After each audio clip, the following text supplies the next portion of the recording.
Bienvenidos y bienvenidas a su programa Pasos de Animal Grande Noticias, en el cual informaremos sobre el acontecer nacional desde la visión de los derechos humanos. Pasos de Animal Grande Noticias tiene el objetivo de ponerlo al tanto de los acontecimientos más importantes en el ámbito de la libertad de expresión y el contexto de derechos humanos en Honduras.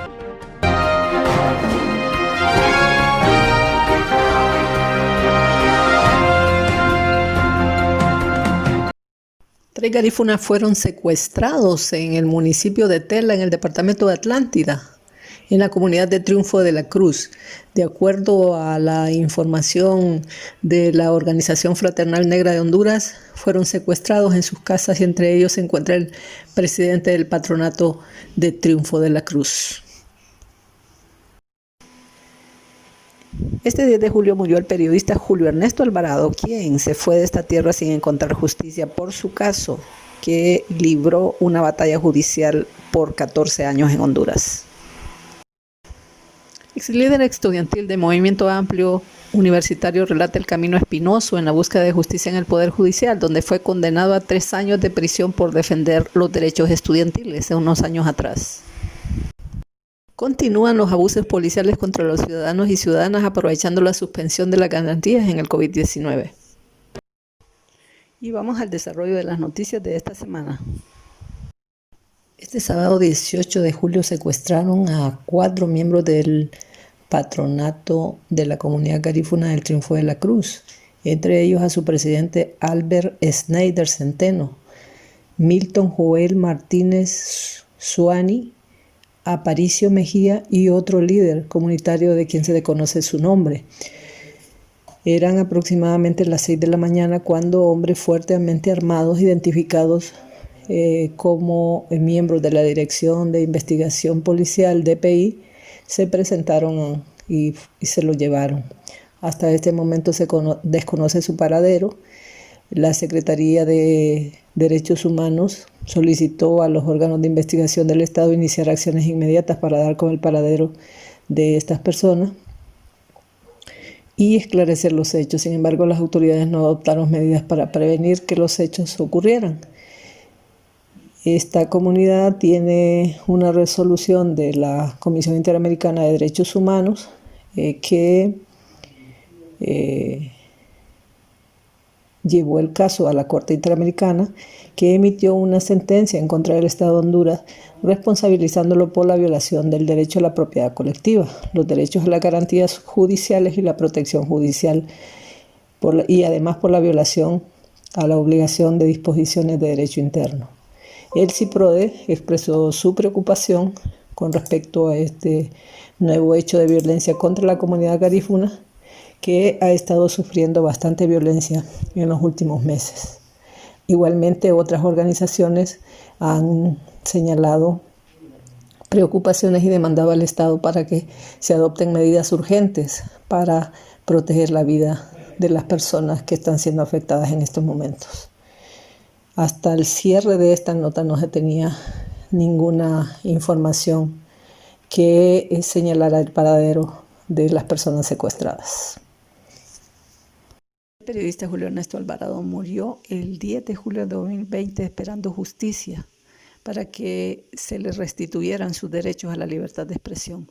Alvarado fue querellado por la entonces decana de Economía Belinda Flores de la Universidad Nacional Autónoma de Honduras en el año 2006 por haber abierto su programa Mi Nación para que catedráticos universitarios denunciaran la emisión irregular de títulos en esa casa de estudios. La decana respondió con una querella no contra los denunciantes, sino contra el periodista Julio Ernesto Alvarado.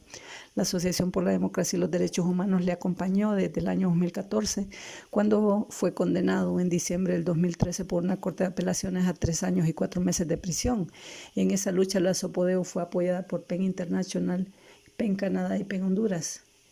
En esta última organización, el periodista fue miembro fundador desde el año 2014 y al momento de su muerte integraba la junta directiva de PEN Honduras, adscrita a PEN International. La Asociación por la Democracia y los Derechos Humanos, acompañada de PEN International, llevó el caso a la Comisión Interamericana de Derechos Humanos, donde logró una medida cautelar muy protectora, no solamente para el periodista Julio Ernesto Alvarado, sino para todos los periodistas de Honduras y de la América Latina. Mucho podemos decir de Julio Ernesto Alvarado, quien dedicó más de 5 años al accionar por la libertad de expresión en el Centropen Honduras. No solo tenía persecución judicial, sino que era víctima de vigilancia, seguimientos e intervenciones telefónicas. Su hijo Fred Alvarado tuvo que abandonar el país y se fue al exilio producto de esta persecución. Su caso quedó en proceso de admisibilidad en la Comisión Interamericana de Derechos Humanos.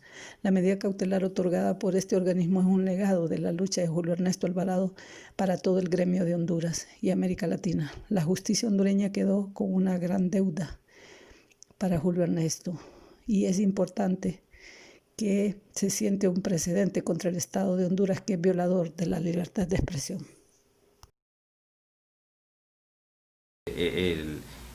Todo lo que logró establecer la Comisión Interamericana de los Derechos Humanos, ¿verdad? Que abortó la posibilidad y casi un hecho de que aquí en Honduras la impunidad imperara y se estableciera oficialmente en contra de la prensa. Pero gracias a todos estos movimientos también se logró al revés sentar precedente en el sentido de que la Comisión Interamericana de los Derechos Humanos logró impedir que se sentara ese precedente de que aquí el periodista no va a poder opinar, ¿verdad? Entonces es tiempo de que la prensa en el mundo luche para que en los países donde no se ha establecido que la calumnia sea y la difamación sean censurados, que gocemos de ese derecho y de esa libertad y que no vayamos a sufrir esa pena de que nos censuren y que pues nos quedemos con las ganas de comentar y con las ganas de decir las cosas y quedar hablando de cositas bonitas, ¿verdad? Y que los presidentes son lindos, ¿verdad? Y que las cortes son preciosas, ¿verdad? Que aquí hay justicia por los 4 costados, que no hay errores, ¿verdad? Periodismo rosadito, ¿verdad? Sí. Eso es imposible. Entonces, cerremos los medios de comunicación. Sergio Ulloa, quien ha sido integrante del movimiento amplio universitario, relata el camino espinoso en la búsqueda de justicia en el Poder Judicial, donde fue condenado a 3 años de prisión por defender los derechos estudiantiles. Escuchemos el relato. Recientemente, el pasado 7 de junio, se cumplieron 3 años cuando un tribunal de sentencia en la Sala 4 de la Corte Suprema de Justicia nos encontró culpables junto a Cesario Padilla y Moisés Cáceres por el delito de usurpación en perjuicio de la Universidad Nacional Autónoma de Honduras. Ya son 3 años en el que dicho proceso judicial se encuentra estancado debido a que el audio de la sentencia que se dictó no ha podido ser transcrito a un documento formal. Esto ha impedido que el equipo legal de defensa pueda interponer los recursos que corresponden para que el proceso continúe hasta su desenlace. También nos encontramos a las puertas de cumplir 5 años de estar lidiando con esta acusación hecha por las autoridades de la UNA y en donde jugó un papel muy importante en materia de espionaje, seguimiento y levantamiento de perfiles el hasta hoy en día jefe de seguridad de la UNA, Roger Aguilar, quien ha sido ampliamente señalado por sus vínculos con el Escuadrón Paramilitar 316, muy activo en la década de los 80, encargado de detener, torturar, desaparecer y asesinar líderes y lideresas del movimiento popular.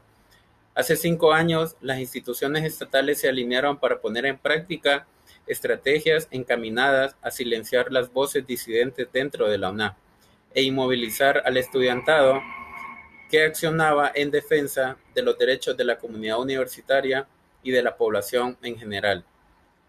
En el transcurso de estos 5 años, las políticas estatales, los sistemas de leyes, las instituciones gubernamentales y los funcionarios públicos se han mostrado efectivos cuando su accionar es orientado a silenciar a quienes no estamos de acuerdo con el autoritarismo que reina en el país y que atenta contra la dignidad, el bienestar, la integridad física, emocional y hasta la vida de las personas.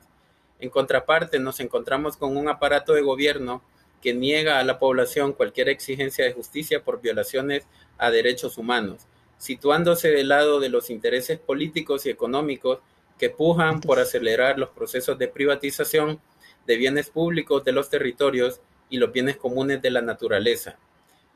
Es así como hasta la fecha se continúan ejecutando procesos de persecución, hostigamiento, criminalización, encarcelamiento y asesinatos contra mujeres, pueblos originarios, comunicadores y comunicadoras sociales, docentes, sindicalistas, defensores y defensoras de la tierra y de los territorios, estudiantes, población de la diversidad sexual, etc., situándonos en un estado de indefensión total, puesto que las entidades que deberían de protegernos están haciendo todo lo posible y están dejando de hacer lo necesario para tener el camino libre de cualquier inconformidad existente y asegurar de esta manera que grupos políticos, económicos, militares y narcotraficantes continúen saqueando el país, enriqueciéndose y condenando a la miseria a las generaciones presentes y venideras.